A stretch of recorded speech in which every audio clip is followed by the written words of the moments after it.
নমস্কার, আমি বিশ্বজিৎ শাহ। আজকে আপনাদের হেলথ ইন্স্যুরেন্সের কয়েকটা ব্যাপার নিয়ে আমি আলোচনা করব।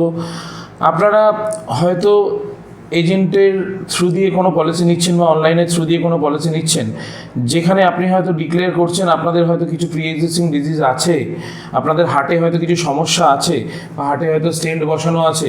সেটা বলা সত্ত্বেও হয়তো এমন কোনো পলিসি আপনারা নিয়ে ফেলছেন যেখান থেকে হার্টটাকে হয়তো সারা জীবনের জন্য বডি পার্ট থেকে পার্মানেন্ট এক্সক্লুশনসের আওতায় সেটা ফেলে দিচ্ছে।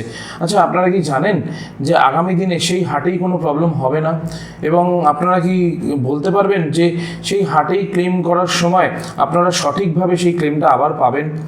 তো আজকালকার দিনে কিন্তু এরকম পলিসি এসে গেছে যেটা প্রি এক্সিস্টিং ডিজিজগুলো ডিক্লেয়ার করা সত্ত্বেও আপনার আগামী দিনে যদি সেম বডি পার্টে যদি আবার কোনো প্রবলেম হয়, আপনারা কিন্তু সেই কাভারেজটা পাবেন। তার জন্য আমাদের কাছে আসুন, সঠিক গাইডেন্সের থ্রু দিয়ে আপনারা সঠিক পলিসি করান। নমস্কার।